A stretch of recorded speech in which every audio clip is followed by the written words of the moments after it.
As Michael Bennie fills up, he knows he's in for a shock. Gas prices are spiking across the U.S., and as a person who depends on his car for work, he's easy prey at the pump. They're high, they're pretty high compared to where I'm from.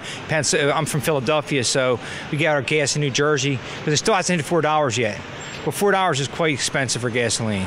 At the same time gas prices are going up, the value of the U.S. dollar is going down, meaning when speculators trade oil commodities on the market, it will take more money to buy the same amount of gas or less. The rise in gas prices is much bigger than that, and that has to do with mostly very strong demand in China, in all of Asia, for petroleum, which is pushing up the world price for everybody.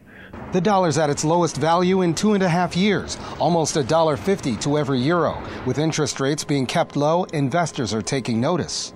Well, it's not good because it's going to make the problem with the debt even worse. Because that's going to, and it also could hurt confidence in the dollar, and also we might have to spend more money to finance the debt.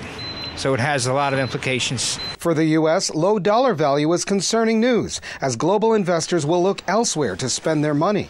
Experts say that some investors fear that an embattled U.S. economy will stall if the White House and Congress decide to lower the deficit by cutting spending or raising taxes. This would most likely urge the Federal Reserve to keep rates at all-time lows, while other central banks worldwide are raising their rates, affecting everything we buy, from merchandise to fuel.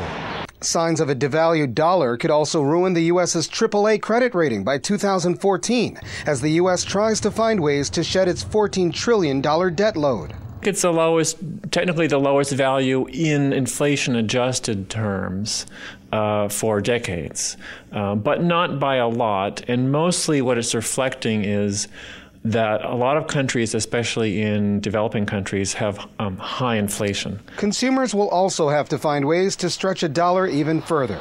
Benny says it cost $87 to fill his tank, almost twice the usual amount. Colin Campbell, Press TV, Washington.